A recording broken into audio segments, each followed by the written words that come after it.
Dictation गति 100 शब्द प्रति मिनट स्टार्ट। उपाध्यक्ष महोदय, मुझे बहुत प्रसन्नता है कि गंगा नहर शताब्दी महोत्सव के उद्घाटन के लिए मैं यहाँ आ सका।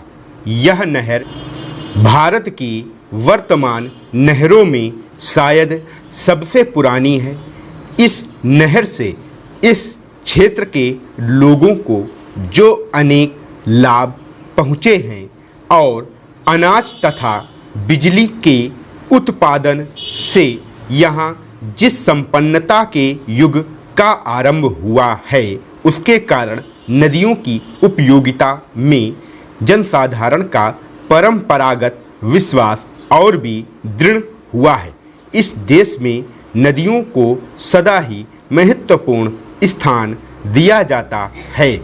आज भी हम नदियों को सिंचाई का और इसके द्वारा धन धान्य की उत्पत्ति का सर्वोत्तम साधन मानते हैं और उन्हें यातायात का साधन भी समझते हैं। आधुनिक विज्ञान ने नदियों की उपयोगिता में कुछ और वृद्धि कर दी है, जिसमें सबसे प्रमुख जलप्रपात द्वारा विद्युत शक्ति का उत्पादन है। हमारे देश में नदियों का जाल बिछा हुआ है। मैं समझता हूँ कि सिंचाई की दृष्टि से भारत संसार में दूसरे स्थान पर है। केवल एक देश ही हमसे आगे बढ़ा है। भारत की जनता के लिए यह बात महत्वपूर्ण है कि नहरों की इस श्रृंखला का श्री गणेश इस देश में गंगा की नहर से हुआ। पुनीत पावन गंगा, जो एक प्रकार से हमारे प्राचीन साहित्य और पौराणिक विचारधारा का आधार रही है और जो आज भी भारतीय साहित्य तथा भारतीयों के सामाजिक और धार्मिक रीति रिवाजों पर छाई हुई है, हमारे इतिहास में एक विशेष स्थान रखती है। अब से हजारों वर्ष पूर्व भी यहाँ के लोग गंगा को पावनता का स्रोत और वरदान दात्री मानते थे। इसीलिए आज यदि वास्तव में भारत के सबसे बड़े राज्य के एक भाग ने अपनी संपन्नता गंगा की नहर से प्राप्त की है, तो हम यही कह सकते हैं कि पुरातन विचारधारा इतिहास के रूप में प्रकट हुई है। यह तथ्य चाहे एक संयोग मात्र ही हो, किंतु हम सबके लिए निश्चय ही इसका महत्व है।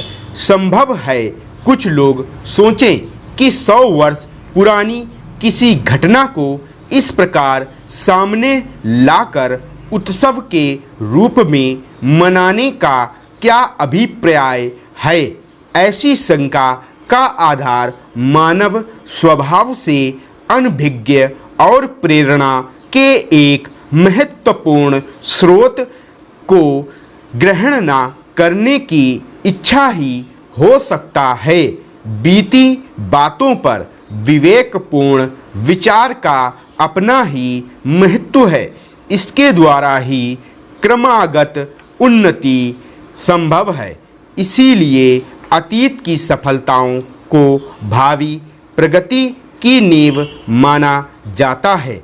आप मुझसे सहमत होंगे कि गंगा नहर मानव कल्याण और वैज्ञानिक विकास दोनों की दृष्टियों से एक महान सफलता है। आज जबकि हम इस सफलता की शताब्दी मना रहे हैं, तो अनिवार्य रूप से उससे हमें स्फूर्ति और प्रेरणा मिलती है। इस अवसर पर हमें उन इंजीनियरों के प्रति भी आभार प्रकट करना चाहिए जिनके परिश्रम और सतत प्रयास के कारण ही यह योजना फलीभूत हो सकी। आज हमें कर्नल कोटले और उनके साथी विदेशी महानुभावों का स्मरण होता है, जिन्होंने निजी प्रयत्नों से इस कठिन कार्य को संपन्न किया। अध्यक्ष महोदय, आज यहाँ गंगा के पुल का शिलान्यास करते हुए मुझे बड़ी प्रसन्नता हो रही है। बिहार में गंगा पर यह पहला पुल होगा और मैं भली प्रकार जानता हूँ कि इस राज्य के लोगों के लिए यह कितना बड़ा वरदान है और इसके द्वारा कितनी बड़ी आवश्यकता की पूर्ति होगी। मैं इसी राज्य का रहने वाला हूँ और अपने सार्वजनिक जीवन में मुझे बराबर इस राज्य के सभी भागों का दौरा करने का अवसर मिला है।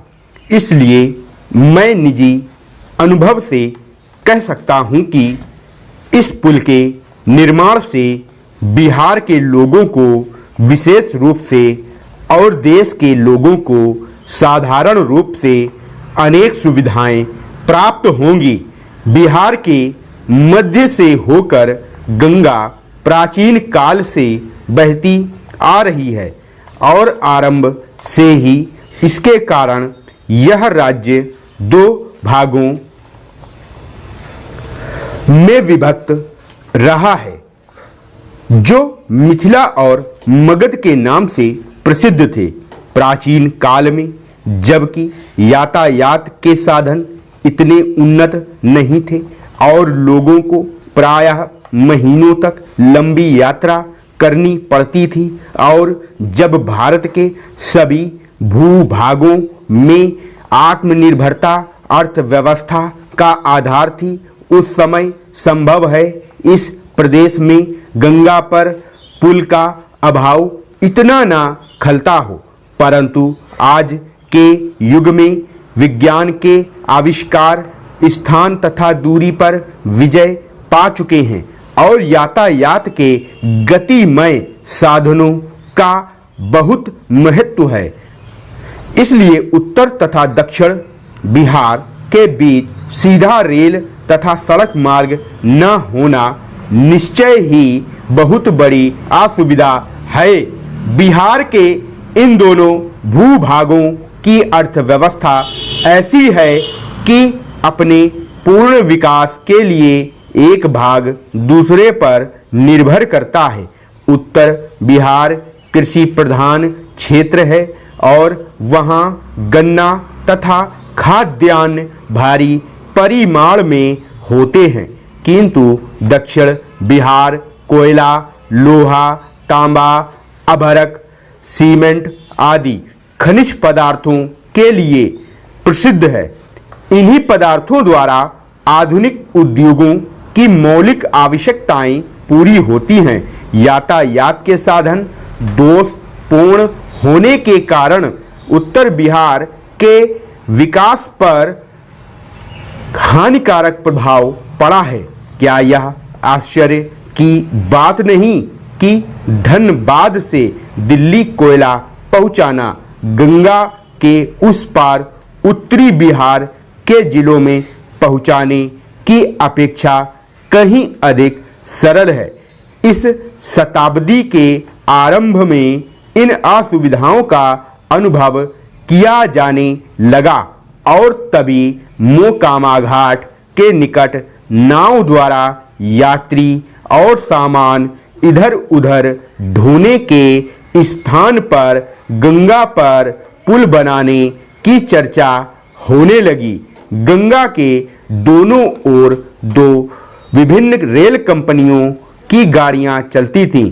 इन कंपनियों का दृष्टिकोण विशुद्ध रूप से व्यापारिक था, इसलिए लोगों की सुविधा अथवा देश के यातायात साधनों के विकास की अपेक्षा वे अपने लाभ और साझेदारों के लाभ को अधिक ऊंचा स्थान देती थीं। यही कारण है कि पुल के संबंध में यद्यपि 40 वर्ष तक सोच विचार होता रहा, किंतु दूसरे विश्व युद्ध तक कोई निर्णय नहीं किया जा सका। जब कभी यह प्रश्न रेल अधिकारियों के सामने आया, इस पर रेल कंपनियों के साझेदारों के लाभ हानि की दृष्टि से ही विचार किया गया। स्टॉप।